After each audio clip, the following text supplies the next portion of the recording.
In sports, if you want to be the best, there are no off days. Welcome into the No Off Days podcast. He is Chris Cato. PK is in the booth. I am Scott Smith. And you look like you stayed up really late last night watching some World Series baseball. Is that true? Wearing the bags. You can see the bags. Yeah, I couldn't take my Did eyes you really? off You of it. stayed up till 3 a.m.? I already have sleeping problems. We know Okay, that. yeah. I'm usually up till 2:30 anyway, but I couldn't take my eyes off that drama in Los Angeles. Oh my gosh, I tried and I couldn't keep my eyes open, and so I just said, you know what, I don't have a dog in the hunt. I'll just find out in the morning who won, and Freddie Freeman getting it done. But I kind of had a feeling it was probably going to be the Dodgers at some point. It right? could have gone on for 30 innings, and it looked like the Blue Jays weren't going to score. And I didn't have a dog in the hunt either. I don't know why it was just so dramatic, and it was so. That's one thing that the World Series gives you, I think, that you don't get in any other of the major sports championships, is these critical moments where it takes the right pitching change or the right pinch hitter. These machinations are going on, and everything's just kind of, on a knife's edge. BK, let's bring you in. What do we have on today's big program? We got another double guest show. How about this, guys? Really? Yeah, are we overbooking these things, man? Or are they just everybody just We need to get knocking to down the doors to get on our podcast? I think that's it. The more people realize what we're doing here, the more they're all clamoring for a spot on the nodpod. They want to be interviewed by Scott over Zoom. They love it. Keep it going. First up, we're going to have Stewart Cink, major winner. They got a tournament coming here, the Skechers World Championship Tournament coming here in 1st of December. It's almost like a Ryder Cup style event. So talk to him a little bit about that. It's another major winner we have here on the podcast.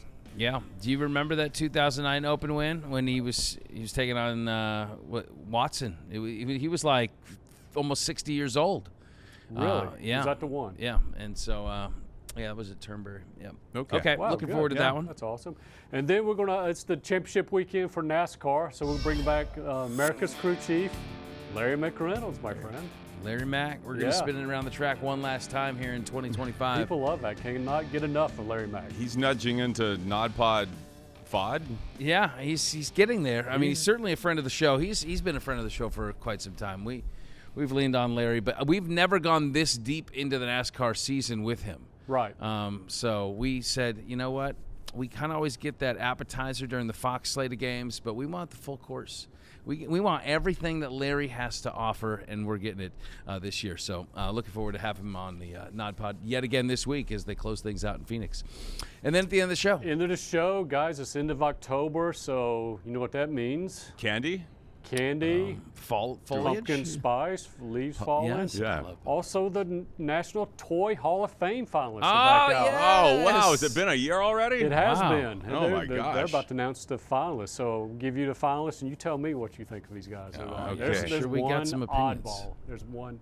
There's that always is- a couple oddballs. Oh, there's one to hear. we got three. I on hope this this is podcast. the year for what was we were trying to champion who through the finish line? Slinky? No, What, stick? he's in. Oh, is it horse stick? Stick The horse? Horses of Catan? Yeah. No, it was something we both enjoyed. Was it Masters of the Universe? I don't remember. I don't but know. Anyway, There's some strange ones this year. Yeah. Okay. Very good. broken glass. Dirt. Capo dirt. All right. Thank you, Thanks, BK. man. Hey, if you're listening and you want to watch, go to fox13news.com/nodpod. If you're watching and you want to listen or subscribe, you can take out your phone, zap the QR code, and head to our show page. Feel free to leave comments on our YouTube channel or a 5-star rating with iTunes if you feel so inclined. Please subscribe. fox13news.com/nodpod.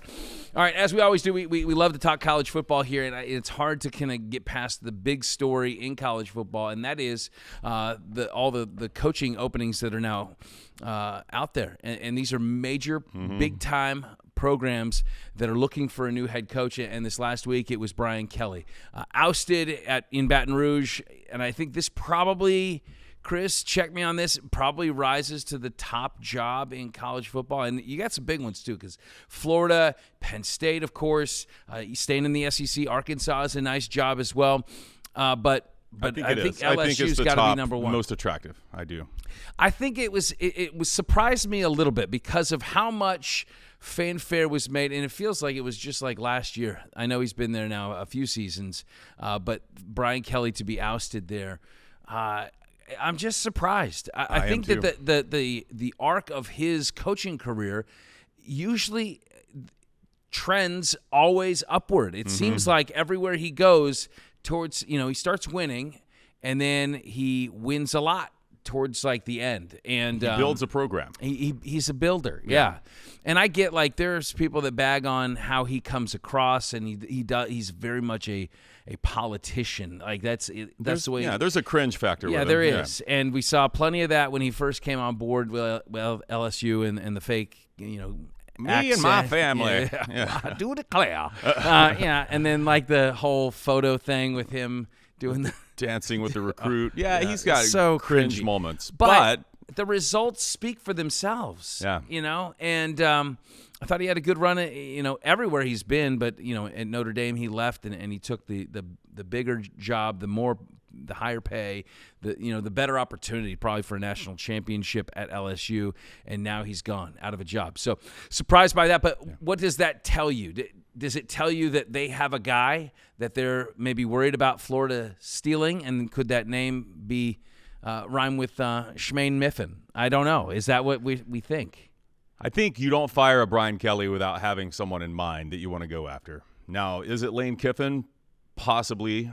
But, Scott Woodward, the AD that hired Kelly away from Notre Dame, and to your point, when they made that move in 2021, everyone thought, wow, this is a home run hire, $100 million to leave Notre Dame where he had some success. They went to a college football champion back when it was BCS championship game in 2012, and then 2 college football playoff appearances, lost all 3, but still the thought was, since at Notre Dame he had limitations with admissions requirements and academics, you take him to LSU, plant him there in that fertile recruiting ground, throw all this money at him, and let's watch this rocket take off. And it just didn't happen. Now, he won some games, but nothing ever clicked at the same time. Offense was great for a couple years, had Jaden Daniels, a Heisman Trophy winner. Defense was awful. Get the defense fixed this year, and the offense can't do anything when you have Garrett Nussmeier, a quarterback that was one of the preseason Heisman favorites, and it just wasn't working. Let's peel back the curtain. What's behind door number 1 for LSU? Could it be the same as what's behind the curtain for Florida? Because if Florida, it seems like they're going all in for Lane Kiffin. At least that's what the rumors seem to suggest. Now there are other names. If you pull up the, you probably have it. Do you have I always have the odds. The odds. I'm always plugged in. What are the? Are they different? Are they different guys for LSU and Florida? Let me get Florida's odds. I can tell you LSU's odds right now is John Summerall, the head coach at Tulane, which is a little surprising, but he is a Louisiana guy. And also, I think there's the thought behind him is that you could certainly pay him a lot less than what was Kelly getting, $10, $11 million a year. And you could spend more of your money there toward roster building and staff retention and that kind of thing. Joe Brady is second on this list. Joe Brady was part of Ed Orgeron's staff that won a national championship there with that electric Joe Burrow. Brady Jamar has Chase. never been a head coach, though. Has he? No. Okay. He's I not. don't think so. He's not. He's currently, I think, with Buffalo in the NFL.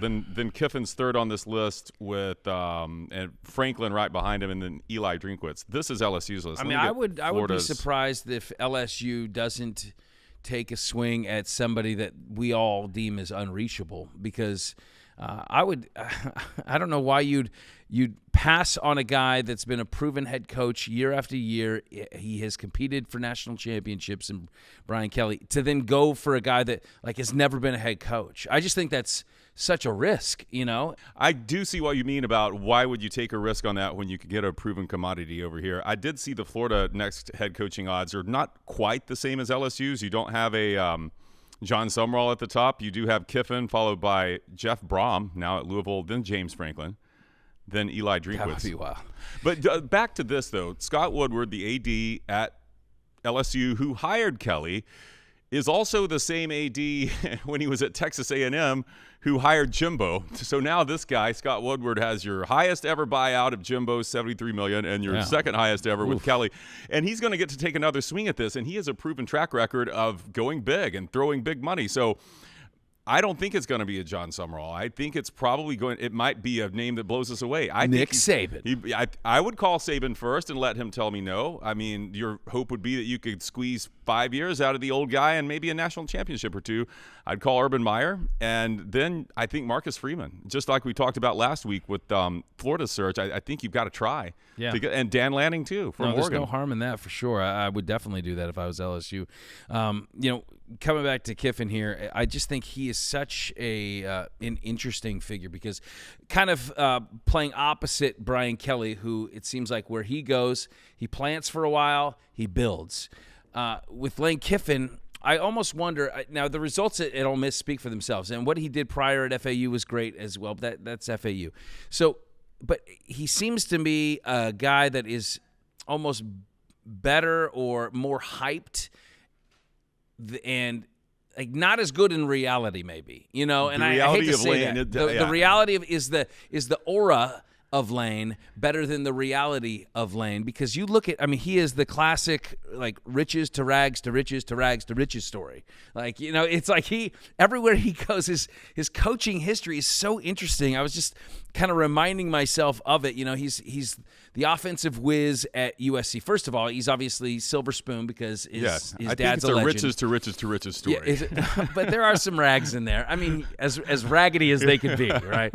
I mean, but then you get the opportunity at age 31 to be the head coach of the Raiders. That obviously disintegrates, and, you know, Al Davis kind of runs you through the ringer, has some bad things to say about you. But he pops up at Tennessee. He's one and done at Tennessee, takes the USC job. So his reputation certainly takes a hit as a guy that just, you know, maybe he's just not all that he's cracked up to be, too young, too immature at some of those stops. Takes the USC job, but it kind of coincides after Pete Carroll leaves, and so you have the sanctions, yeah. and so that hurts. But he's ultimately fired there. Bama takes a flyer on him, revamps his career under Saban. Not maybe the best personality mix, but he makes it work, and I think that probably saves his coaching career. I think it did. But then he ends up splitting, and probably not on the best of terms. He cost Alabama a national championship during that 2017 season. Yeah. So then he gets the opportunity at FAU, and Ole Miss, he's made it work. And now, I wonder if like maybe the climate of college football is hitting him in stride, because he's kind of been this portal guy, been able to make it work there, and he plays the social media game. Like, players seem to love playing for him. So I just wonder if like maybe he's hitting his stride at 50, you know, like maybe that's what we're finding out. Not that he's made a lot of money in his coaching career. Well, I definitely think he's matured. He's not the same coach he was 10, 15 years ago, certainly, and has talked a lot about, you know, he's stopped drinking. He's made life changes, too. He may not be as mature. Does hot yoga. It does hot yoga. So I do think he's a different guy than he was 10 years ago, but it's when you look at him and Brian Kelly, though, you do have to ask yourself, what's the difference? If LSU is going after Kiffin, what's the difference? I mean, Kelly's got a better overall winning percentage than Kiffin. Kelly's done more in the postseason than Kiffin, because Kelly has been to a national championship game and then 2 playoff appearances. Kiffin hasn't done that yet. So I don't know. I mean, just all these coaches are fascinating stories, because there's very few that are just like, you know, Nick Saban, where it's like, oh, everywhere he goes, he wins, and he's just the, you know. But even for Saban, like there was a stop at Miami that was a slight taint. I don't know. I mean, he still did all right, but like, I think, like for all these guys, they go someplace and it's like you cleanse your memory just a little bit of what they did and why they got fired, and then you come back to the reality of like, oh no, wait, they're actually really good coaches. Like that's going to happen with James Franklin. Yeah, like he's going to sit out a coaching cycle. He's going to go somewhere. He will be back at the top competing with some team before too long. It might happen very soon. Same thing with Brian Kelly. And I wouldn't be surprised if it happened with Napier as well. But all these guys, it's like you get just one coaching cycle removed, and they go from, oh man, they're awful, they can't win the big one, to they're back on top, leading a new program. And I have no doubt that that's probably do you think Franklin and Kelly take one of these openings that's currently open? Like, could you see a situation where Kelly ends up at Penn State? Yes, I could see that. Yeah, I could see Brian Kelly at Penn State for sure. Because he's plugged in that part of the country. Yeah, that would be a fit, actually. And I think Penn State would be lucky and happy to get him. I think they would be happy to get him. Absolutely. You know, as for James Franklin, I could see him popping up at maybe at like an Arkansas, or, you know, taking a Virginia Tech job, or, you know, one of the not premier gigs, but a really good opportunity. I don't see him really at an Oklahoma State, but I think that these guys are probably they don't need it. They don't need to work. I mean, they don't need to ever work, but they could certainly afford to sit out a coaching cycle. I could see, some of them even maybe, like I could see a James Franklin doing maybe like some ESPN stuff, doing like I don't know. You never know. These guys pop up. They want to, like Dan Mullen, the track that he took, and, Yes. and by the way, he's popped up recently as an LSU potential candidate. And didn't you say Jimbo too? He's another Jimbo has told his agent to start start fishing. They can't stay away. No, they $76 million isn't enough. That guy on the beach, and he's back ready to roll. I'm sure he'll get an opportunity to. Oh, by the way, you mentioned the Alabama-Clemson game. Yes. The national championship is coming back to Tampa, my friend. It is. I'm still have PTSD from the last time it was here. It was a pick play in the end zone. Deshaun Watson. 2029 is coming back, and nobody hosts a championship better than Tampa Bay. And happy to have it. Let's project who's going to be in that one. 2029. All right. Gosh. Let's see. By that year, we're going to have a 32-team playoff anyway. Exactly. So it could be. I mean, it could be anybody's. I think Kirby's retired by then. Yeah. I think he's out, so Georgia's not in. Okay. Let's say it's a renaissance for the Big 12. We got Iowa State winning the national championship. No. I think it's Coach Sig in Indiana. He's about to go on this heater. Oh my They're going to win this year, and he's going to be playing for national championship number 5 by then. I did see somebody's 12-man playoff or a 12-team playoff bracket, and they had Indiana as the number 1 seed. So, obviously, you know what happens if that's the case. They could do it if they win the Big Ten. That would be wild. Yeah. I can't wait. There's going to be some BK was taking me through some scenarios in which you had, in the ACC, you had 4 teams making it in. No. I'm telling you, because they don't play each other. That's the problem. I mean, I don't think that they're going to make. I don't think that's going to be the case. But you could play out a scenario in which, Brian, come back in here, real quick. Outline what you had. It was Virginia winning the ACC. You have Georgia Tech suffering their only loss in the ACC championship game. Is that right? That's Miami correct. wins out. Miami gets in with 1 loss, but they didn't make it into the championship game. And then who's the 4th team that Is I'm it missing? Tech Louisville. or Pitt? Louisville wins and they out. beat Miami. Okay. So their Yeah. 1 loss Okay. is to Miami. But, of course, who's getting the short end of the stick? Notre Dame. Notre Dame and the SEC probably a little bit. I just don't see them putting 4 ACC teams in. Well, I then can't- who even do if you they're leave out? deserving. So you're Even if they're leaving out- deserving. You going to leave out Miami and put Notre Dame in after Miami beat Notre Dame? That's. Or you going to it's leave out it's a good point. Louisville, What a who beat conundrum. Miami?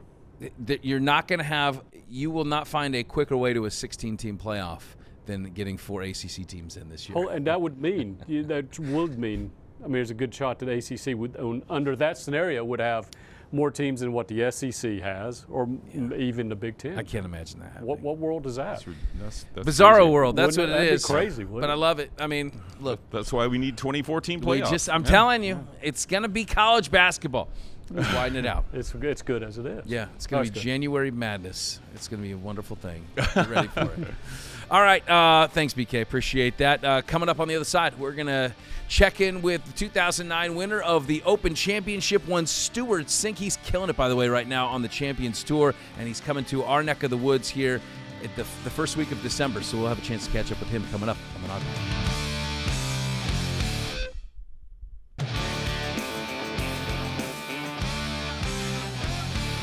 Welcome back to the No Off Days podcast. Chris, December 4th through the 7th over at Feather Sound Country Club in Clearwater. We have the Skechers World Champions Cup. It is, think, Ryder Cup on the Champions So Tour. like Team US, Team Europe. Oh, that yeah. kind of We thing? got 3 Okay. teams. We got Team USA, we got Europe, and we got Team International. So all the other Whoa. countries well represented as well. All right. The teams are 8-man teams, and one of those that will be leading the way for Team USA had a chance to catch up with this week. He is an 8-time winner on the PGA Tour and the 2009 Open champion, Stewart Cink.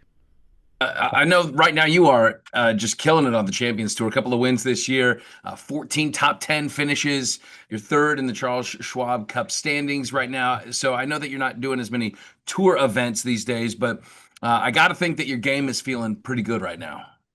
Yeah, it's been a good year, start to finish for the most part. Who wouldn't like to have a few more wins? I've been in the hunt quite a lot, and I let a couple go, but that's just kind of the nature of the sports business. It happens, but it's been fun. Committing to the PGA Tour Champions for the whole season, I think, made a big difference to my where my heart was out there as far as competition. And I had nothing on the other side, like in the regular tour, that I was looking forward to going back to. So I consider myself a Champions Tour player, and that's what I'll be from here on out. Good stuff. All right. So the first week of December, we've got the Skechers World Champions Cup at Feather Sound here in Clearwater. So think Riders Cup for Champions Tour guys. As someone that's been a part of Ryder Cup teams, President's Cup teams in the past, I got to think that you like this format. What do you think about having some of the old guys that you played with for years now being able to do this at the Champions Tour level? Well, I think anyone like myself who's been a part of any of those teams would say it's the highlight of their career because it's just so unusual. I mean, most of us have played a lot of events. I've played something like 700 events and maybe more. I don't even know.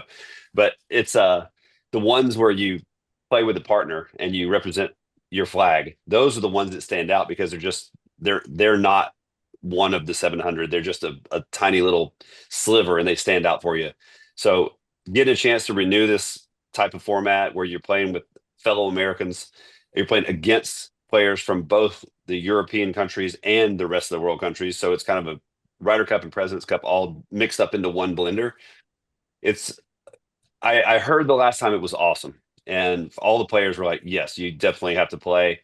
So I want this experience and I want us to win this thing again. It's going to be a lot of fun. So you got 8-man teams, and as you kind of laid out, you got a U.S. team, you got an international squad, you got a team of Euros. But let's start with your teammates, guys like Stricker and Furyk, guys that you played alongside, relationships that go back, decades. Who's like the biggest hoot to play with that you are looking forward to teaming up with in this event? The biggest hoot. Oh gosh, on our team, let's see. Well, Jerry Kelly's a hoot, and playing with him is always fun. Then we have some new guys, Jason Caron, a guy from up in the Northeast. This will be new experience for him. He's a great guy to play with. I don't know if I'd call him a hoot necessarily. He might call me a hoot. I don't know, but it's just it's a good mix of players. Obviously quality players who have made this squad. So a lot of my tightest friendships are from these team events over the years. Stricker, Furyk, certainly those two guys. We go back in playing and in various captain roles. I've never been a captain of anything, but I've been assistant captain a few times and played a lot of those. So those relationships are really forged in this environment, and so I'm looking forward to forging some new ones with those other guys. And we'll see who's a hoot when the event unfolds in December. Better to be a hoot than a toot, I suppose. So on the other side, okay, so international guys, Euro guys, trash talking is a part of this, right? So is there somebody that has a reputation that kind of precedes them that you think is going to really kind of start to ratchet things up? I would probably say Darren Clark would have to be the one who might be responsible for stirring that pot up. We've definitely gone against each other in the Ryder Cup. I would say more than once probably in matches. Certainly, the European versus the American thing is just a longstanding traditional almost hatred. I love Darren Clark, by the way, but I hate that he's a European guy. So, but the interesting thing about this format will be that it's kind of like a three-way match. For people that are familiar with golf, it's not just head-to-head, it's head-to-head-to-head. And so there's points available on each hole. And your goal is going to be to get the most points out of those holes that you can get, but it's a three-way match. So way different than the standard match play that you see at the Ryder Cup and President's Cup. But one thing that'll be common to those things will be the trash talking. And that's where I put Darren Clark probably at the head of that train. What makes for good trash talk? Is it like in your face? Is it just a passing comment as you're passing on the green? Like how does it typically play out for those of us that can't hear it? Well, the biggest thing is, first of all, everybody on all these teams respects the heck out of each other. Sure. We've won and lost against each other plenty of times. So that all equals out. The key is to keep that respect intact and recognize the idiosyncrasy of a situation. Maybe it's like a certain putt that matters for the team, or a shot that maybe, you didn't pull off one time when you were in contention with that player.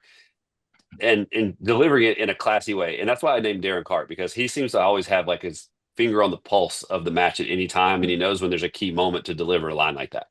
Yeah, probably has a pretty good memory too, I'm guessing. All right, you mentioned a minute ago the fact that you'd never been captain of anything, but did I read this right that you would be you would entertain or kind of lobby, I guess, to be captain of the Ryder Cup?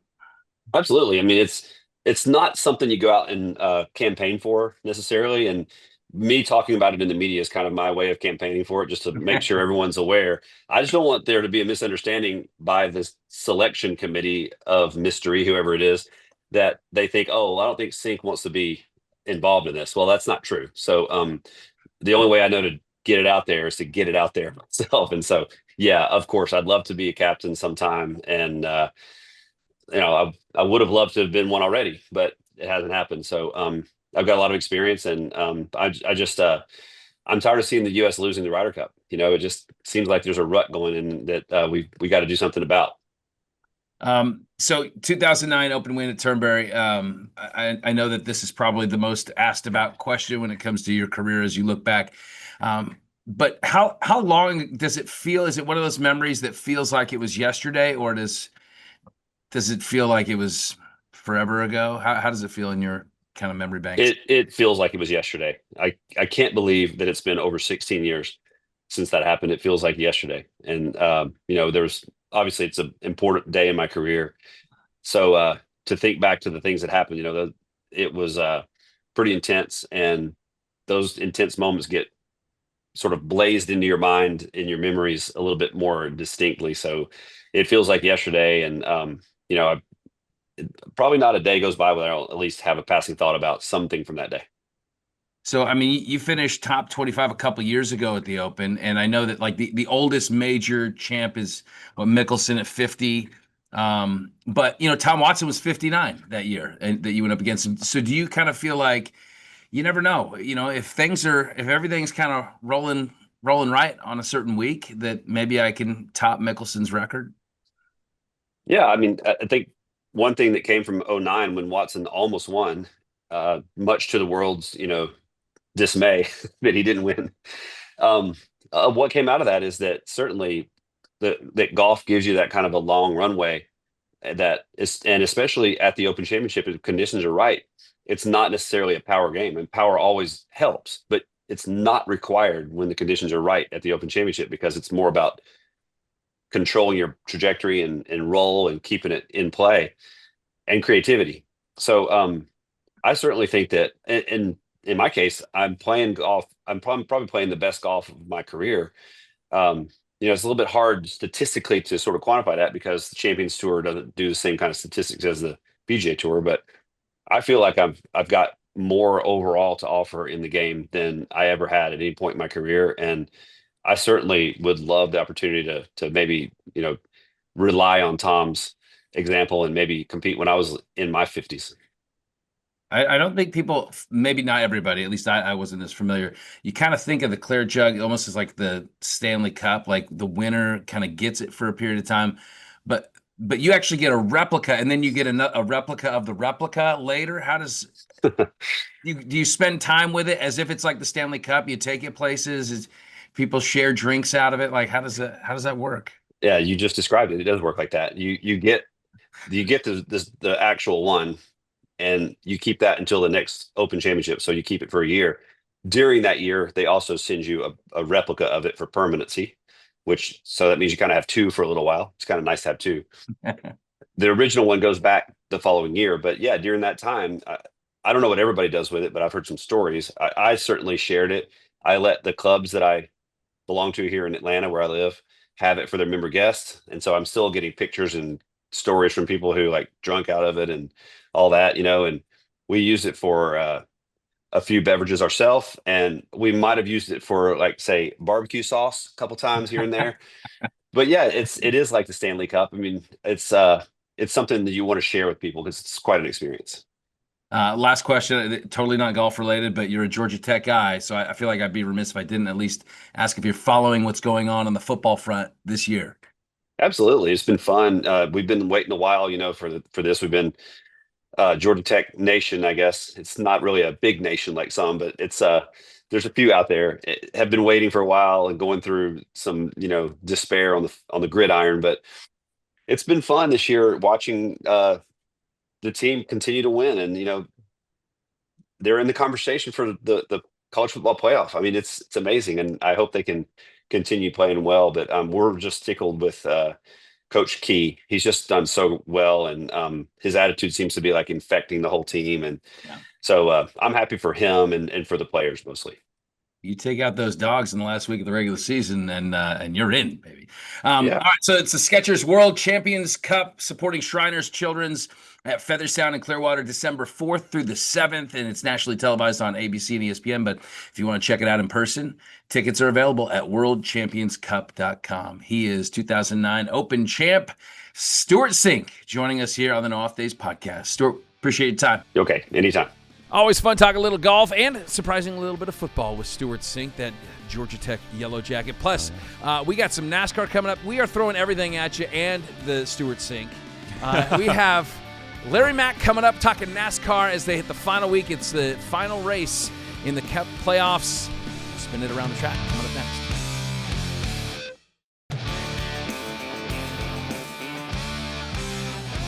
Chris, the NASCAR season started all the way back in February in Daytona. Yes. The Daytona 500. What an event it was! It feels like a full year ago, and it almost is. The NASCAR season is very long, and this weekend it wraps up in Phoenix.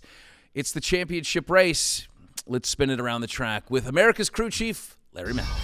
So it all comes down to the final four, Larry. Three of those guys are looking for their first Cup championship. Chase Briscoe, William Byron, Denny Hamlin, Kyle Larson, of course, won it a few years back. What do you, first and foremost, make of this four-driver field? I've got to say, when I look at these four drivers, Scott, this is probably the strongest championship four we have had in a long time, maybe even ever. I don't mean to take anything away from past championship four. I don't mean to take anything away from drivers that didn't advance like Chase Elliott, like Christopher Bell. But these four drivers combined, they've won 15 races this year. Denny Hamlin won the most races, 6 races. He's part of it. The regular season champion, William Byron, he's part of it. And you just think about these organizations, Hendrick Motorsports and Joe Gibbs Racing, they've got a combined 19 Cup Series championships. And then you look at wins, it's a staggering number. These two organizations combined 547 Cup wins. I don't think there's anybody, maybe People's Challenge, what drivers win the championship for in previous years. I don't see how you could remotely challenge these four that's going to be going at it on Sunday. Yeah, one of the big storylines, of course, is Denny Hamlin, and he's won it all except for a championship. And I've kind of heard it said that that he's got to win because he's kind of run out of ways to lose at this point.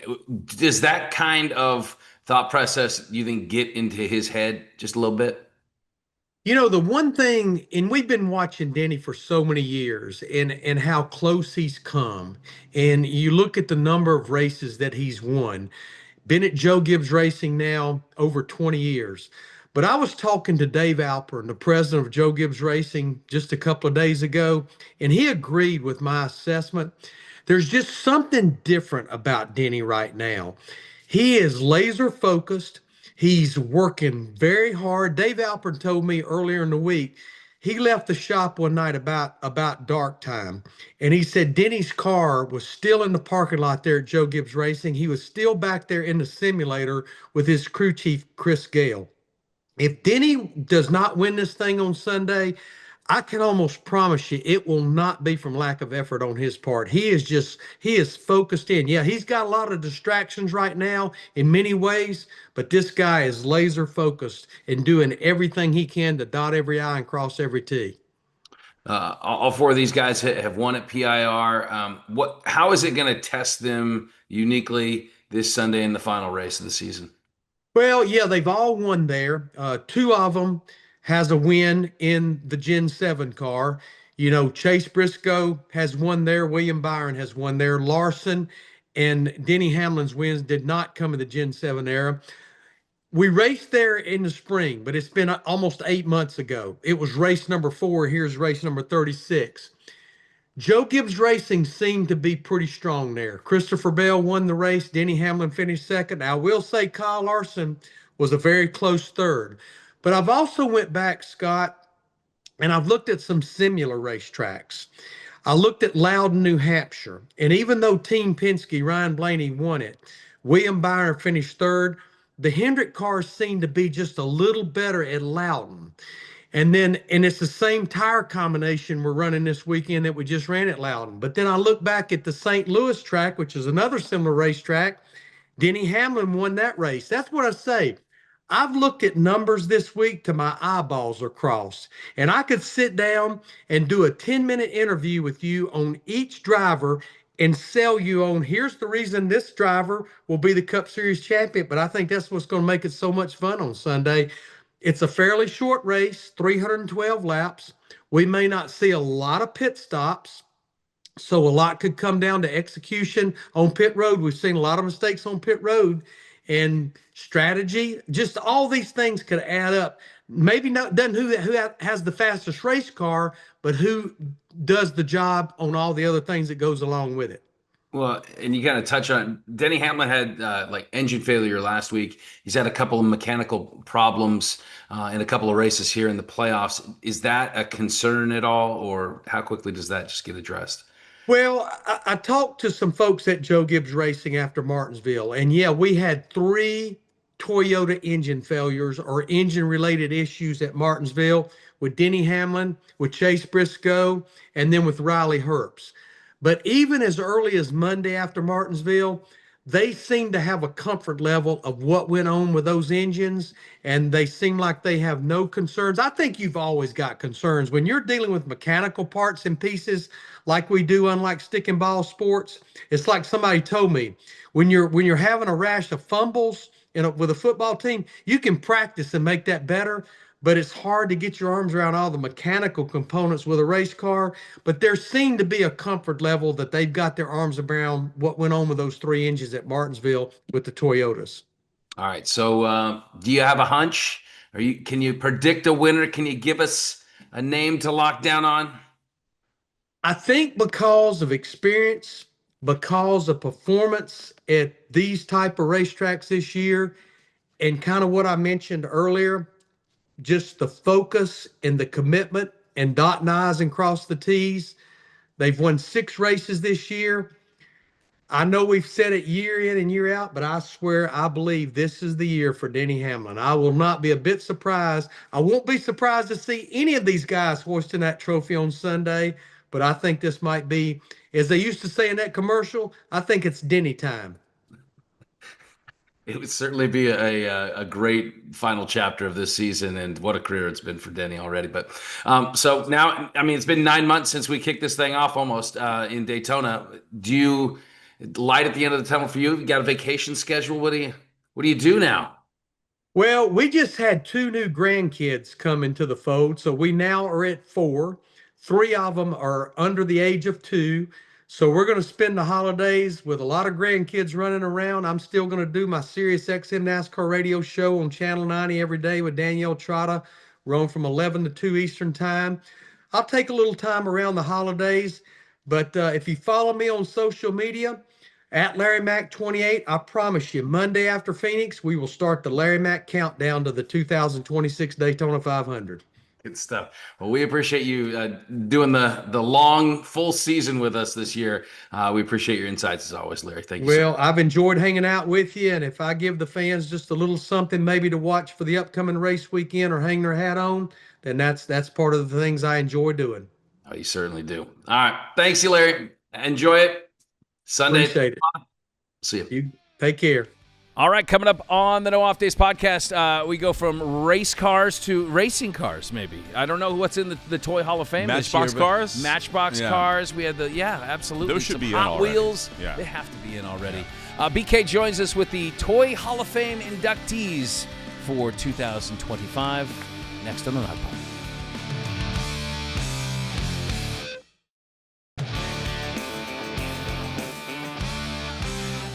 It is time for our fun block here on the No Off Days podcast. And you know what brings about fun more than toys? You think playing games. You think fun, you think toys. That's exactly. I mean, Brian invents a game every week. I don't know that any of them are in the Toy Hall of Fame yet. Yeah. But you just hold on to your horses, which is probably another game.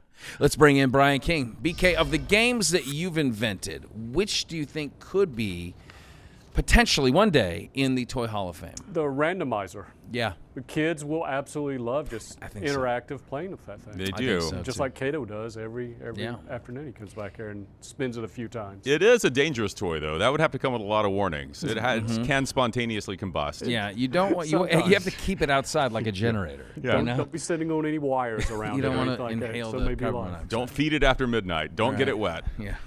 Feed me, Seymour.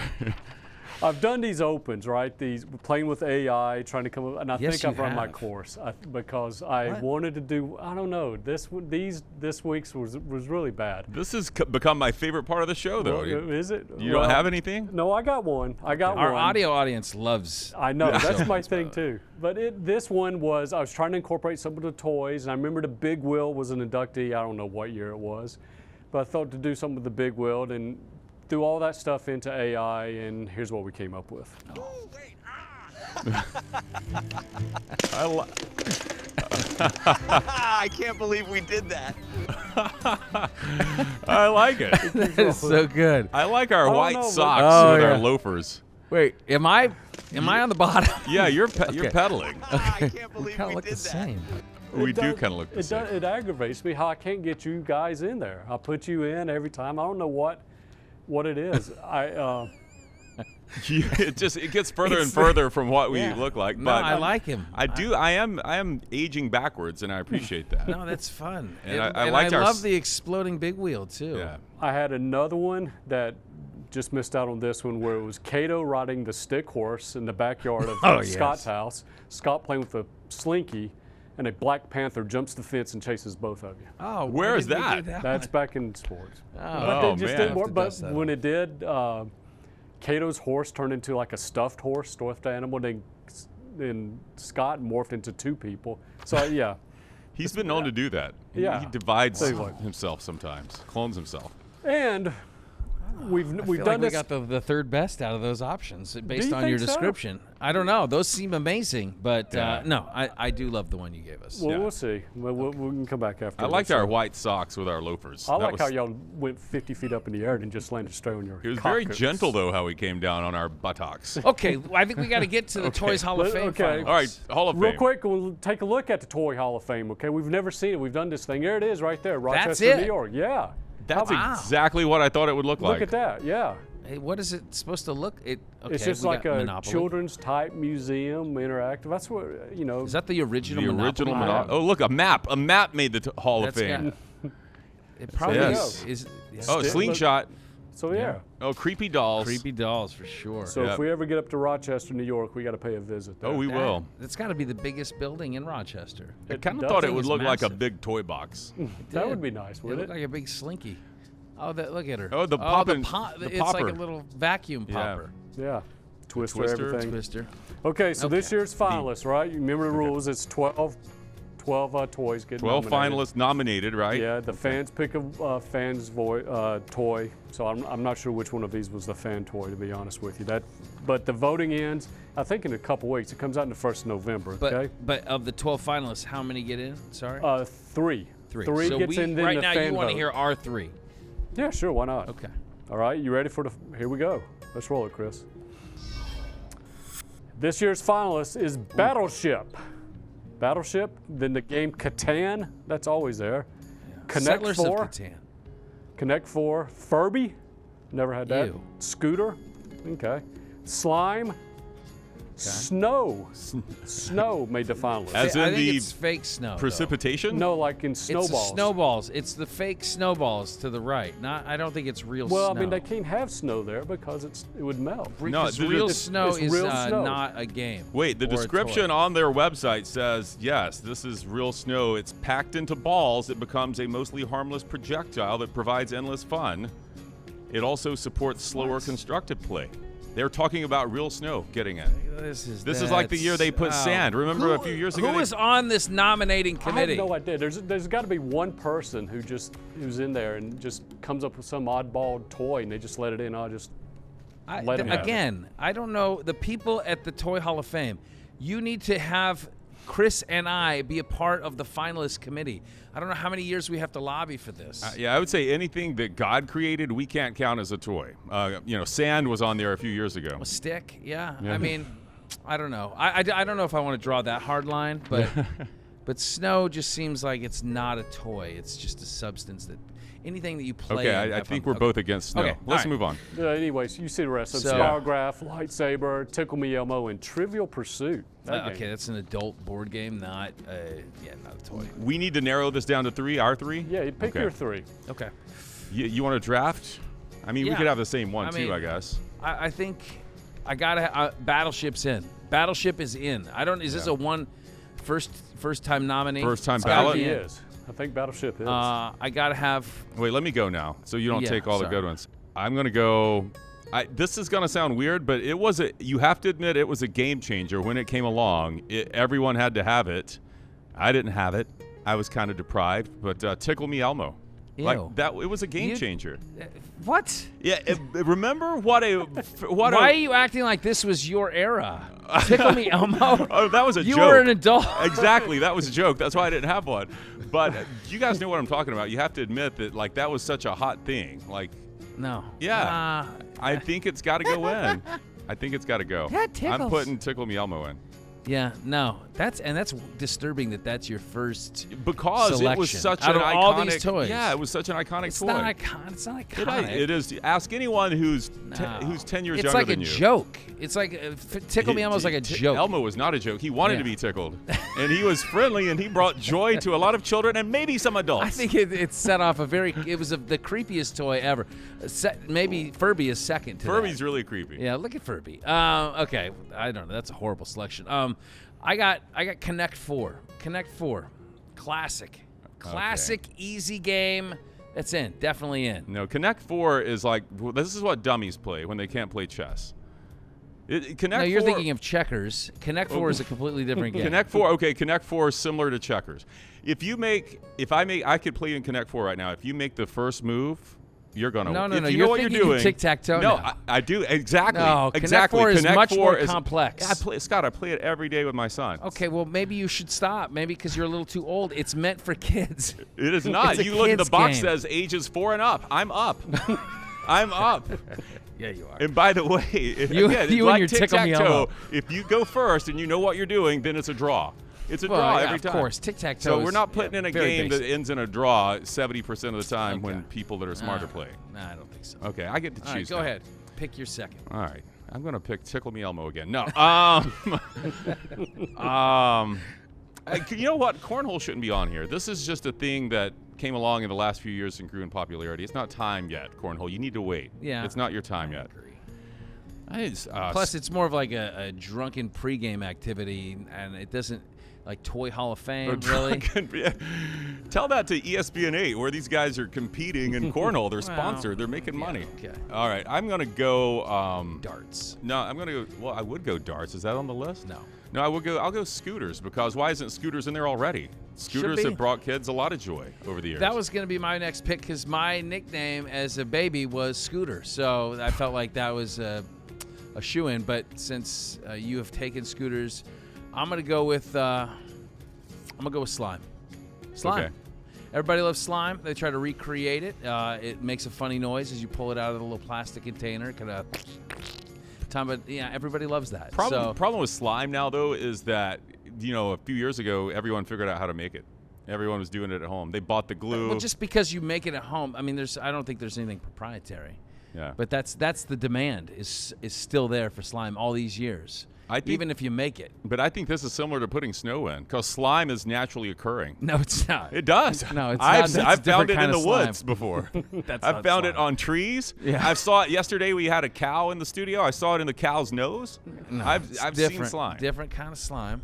Yeah, no, you need the fake slime. That's All right, what you're going slime, and I need a third one here. I don't know if I'm just going to I go think with you. Should go with the Star Wars lightsaber. The lightsaber, though, to me, it is a toy, but it just came from a movie. I think it was invented by George Lucas.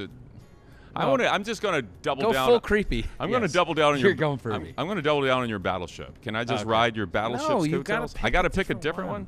I'm not doing Furby. If that's what you should do Furby. I've seen a Furby. I think people look at you and think he's a Furby guy. You know what? I did have a Furby briefly. It was way too. It was way too bossy. He way too bossy. He had a Furby and a Tickle Me Elmo. I never got. I told you I never got Tickle Me. I asked for it. I never got it. When he was, but the Furby, he was 35 when they came out. The Furby was too demanding. It wanted you to feed it at certain times. Feed me, Chris. Yeah, it was always. You're a bad owner. I want strawberry pretzel salad. Yeah, Elmo's getting too close to me. Okay. Oh my gosh. I'm gonna go Trivial Pursuit. Trivial Pursuit was fun. Okay. I loved it as a kid, and yes, was I a weird kid that played Trivial Pursuit? Yes, I was, but I enjoyed it. I liked the pie. I liked trying to get the different colored wedges in the pie. I want Trivial Pursuit in there. He tickled his Trivial Pursuit box. Are we ever going to pop up on camera again? Or no, just I don't think so. Rolling with this graphic and photo? But you know what I do know? Sorry, Settlers of Catan. We just we don't know you. I don't even know what it is. I've heard of you only because you keep getting nominated, but I think it's time. The committee needs to let them go. Yeah, it's time to drop off the ballot. They need to go settle someplace else, not in the Toy Hall of Fame. BK, do you have, by the way, did you have a top three? I just one that everyone you mentioned except Tickle Me Elmo. But it's weird, the spirograph. Did y'all ever have a spirograph? I did have a spirograph. I love that. Didn't thing. enjoy it that much. Well, it was fun for about 3 days, and then that's about it. Then you started messing with the pins, something else. What but about it was pretty cool. What's the one that has the two little knobs that you make it go? Etch-a-Sketch. That's already. That's already in. It's already in. Okay. Yeah. Good. Should have been in years ago, just like Tickle Me Elmo. No, come on. It's not that old. The Tickle Me Elmo's not that old. When you talk about wanting was a kid, like it came out when you were 35. It really did. No, I'm not as old as you think I am, okay? And secondly, I said that as a joke. Cookie, this Christmas. Listen. Hook your boy up. Scooter, calm down. All right, Scooter. All right. Hey, very good. It was a fun show. Thanks, guys. All right. We'll have to keep you abreast as to what's going on with the Toy Hall of Fame here in the upcoming episodes. Much thanks to our guest, Stewart Cink, one Larry McReynolds. Much thanks to our NodPod crew over on the jib. We got Rochelle. We got Chris with a K on the ones and twos for BK in the booth. And Chris right next to me, the big Tickle Me Elmo fan. Who knew? Oh. I'm Scott. Until next time we're on, there are no off days. Too rough.